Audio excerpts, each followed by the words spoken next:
जय श्री कृष्णा। दोस्तों, आज हम आपको श्रीमद् भगवद गीता के दूसरे अध्याय का महात्म बताने जा रहे हैं।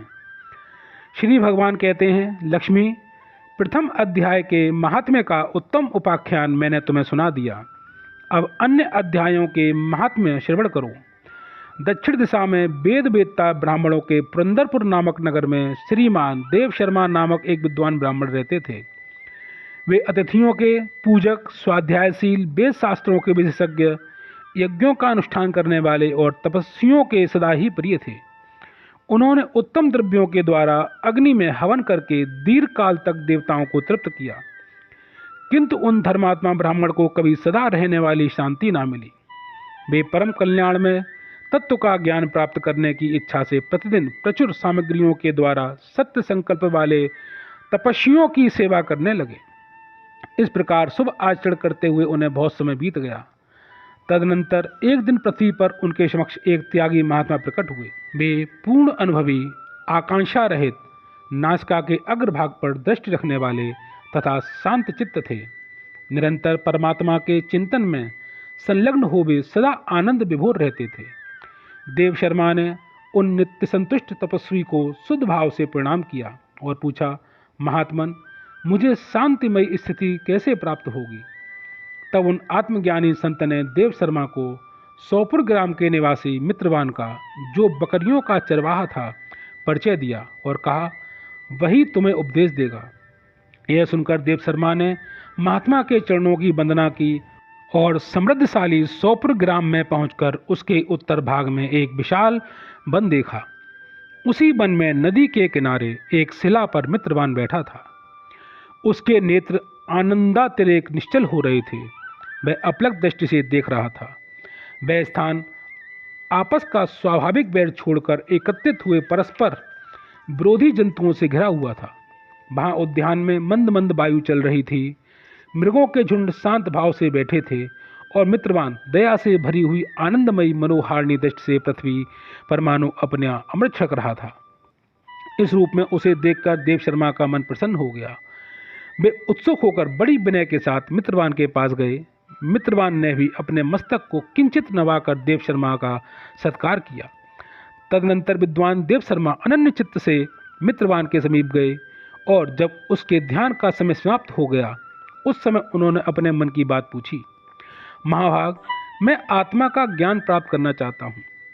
मेरे इस मनोरथ की पूर्ति के लिए मुझे किसी ऐसे उपाय का उपदेश कीजिए जिसके द्वारा सिद्धि प्राप्त हो चुकी हो। देव शर्मा की बात सुनकर मित्रवान ने एक क्षण तक कुछ विचार किया। इसके बाद इस प्रकार कहा, विद्वान, एक समय की बात है, मैं वन के भीतर बकरियों की रक्षा कर रहा था। इतने में ही एक भयंकर व्याघ्र पर मेरी दृष्टि पड़ी, जो मानो सबको ग्रस लेना चाहता था। मैं मृत्यु से डरता था, इसलिए व्याघ्र को आते देख बकरियों के झुंड को आगे करके वहां से भाग चला। किंतु एक बकरी तुरंत ही सारा भय छोड़कर नदी के किनारे उस बाग के पास बेरोक टोक चली गई। फिर तो व्याघ्र भी द्वेष छोड़ चुपचाप खड़ा हो गया। उसे इस अवस्था में देखकर बकरी बोली, व्याघ्र, तुम्हें तो अभिष्ट भोजन प्राप्त हुआ है। मेरे शरीर से मांस निकालकर प्रेम पूर्वक खाओ ना। तुम इतनी देर से खड़े क्यों हो? तुम्हारे मन में मुझे खाने का विचार क्यों नहीं हो रहा है? व्याघ्र बोला, बकरी, इस स्थान पर आते ही मेरे मन से द्वेष का भाव निकल गया। भूख प्यास भी मिट गई, इसलिए पास आने पर भी अब मैं तुझे खाना नहीं चाहता। व्याघ्र के यूँ कहने पर बकरी बोली, ना जाने मैं कैसे निर्भय हो गई हूँ। इसमें क्या कारण हो सकता है? यदि तुम जानते हो तो बताओ। यह सुनकर व्याघ्र ने कहा, मैं भी नहीं जानता। चलो सामने खड़े हुए इन महापुरुष से पूछें। ऐसा निश्चय करके वे दोनों वहाँ से चल दिए। उन दोनों के स्वभाव में यह विचित्र परिवर्तन देखकर मैं बहुत विस्मय में पड़ा था। इतने में ही उन्होंने मुझसे ही आकर प्रश्न किया। वहाँ वृक्ष की शाखा पर एक वनराज था।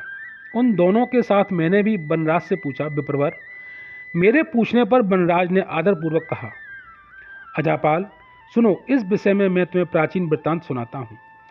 यह सामने वन के भीतर जो बहुत बड़ा मंदिर है, उसकी ओर देखो। इसमें ब्रह्मा जी का स्थापित किया हुआ एक शिवलिंग है। पूर्व काल में यहाँ सुकर्मा नामक एक विद्वान महात्मा रहते थे, जो तपस्या में संलग्न होकर इसी मंदिर में उपासना पूजा करते थे। वे वन में से फूलों का संग्रह कर लाते और नदी के जल से पूजनीय भगवान शंकर को स्नान कराकर उन्हीं से उनकी पूजा किया करते थे। इस प्रकार आराधना कार्य करते हुए सुकर्मा यहाँ निवास करते थे। बहुत समय के बाद उनके समीप किसी अतिथि का आगमन हुआ। सुकर्मा ने भोजन के लिए फल लाकर अतिथि को अर्पण किया और कहा, विद्वान, मैं केवल तत्व ज्ञान की इच्छा से भगवान शंकर की आराधना करता हूँ। आज इस आराधना का फल परिपक्व होकर मुझे मिल गया, क्योंकि इस समय आप जैसे महापुरुष ने मुझ पर अनुग्रह किया है। सुकर्मा के ये मधुर वचन सुनकर तपस्या के धनी महात्मा अतिथि को बड़ी प्रसन्नता हुई। उन्होंने एक शिलाखंड पर गीता का दूसरा अध्याय लिख दिया और ब्राह्मण को उसके पाठ एवं अभ्यास के लिए आज्ञा देते हुए कहा, ब्राह्मण, इससे तुम्हारा आत्मज्ञान संबंधी मनोरथ अपने आप सफल हो जाएगा। यूँ कहकर वे बुद्धिमान तपस्वी सुकर्मा के सामने ही उनके देखते देखते अंतर्ध्यान हो गए। सुकर्मा विस्मित होकर उनके आदेश के अनुसार निरंतर गीता के द्वितीय अध्याय का अभ्यास करने लगे। तदनंतर दीर्घ काल के पश्चात अंतःकरण शुद्ध होकर उन्हें आत्मज्ञान की प्राप्ति हुई। फिर वे जहाँ जहाँ गए वहाँ वहाँ का तपोवन शांत हो गया। उनमें शीत उष्ण और राग द्वेष आदि की बाधाएं दूर हो गईं। इतना ही नहीं, उन स्थानों में भूख प्यास का कष्ट भी जाता रहा तथा भय का सर्वथा अभाव हो गया। यह सब द्वितीय अध्याय का जप करने वाले सुकर्मा ब्राह्मण की तपस्या का ही प्रभाव समझो। मित्रवान कहता है, बानर राज के यूँ कहने पर मैं प्रसन्नतापूर्वक बकरी और बाघ के साथ उस मंदिर की ओर गया। वहाँ जाकर शिलाखंड पर लिखे हुए गीता के द्वितीय अध्याय को मैंने देखा और पढ़ा। उसी की आवृत्ति करने से मैंने तपस्या का पार पा लिया है। अतः भद्रपुरुष, तुम भी सदा द्वितीय अध्याय की आवृत्ति किया करो। ऐसा करने पर मुक्ति तुमसे दूर नहीं रहेगी। श्री भगवान कहते हैं, प्रिय मित्रवान के इस प्रकार आदेश देने पर देव शर्मा ने उनका पूजन किया और उसे प्रणाम करके पुरंदरपुर की राह ली। वहाँ किसी देवालय में पूर्वोक्त आत्मज्ञानी महात्मा को पाकर उन्होंने यह सारा वृत्तांत निवेदन किया और सबसे पहले उन्हीं से द्वितीय अध्याय को पढ़ा। उनसे उपदेश पाकर शुद्ध अंतःकरण वाले सुकर्मा प्रतिदिन बड़ी श्रद्धा के साथ द्वितीय अध्याय का पाठ करने लगे। तब से उन्होंने अनबद्ध परम पद को प्राप्त कर लिया।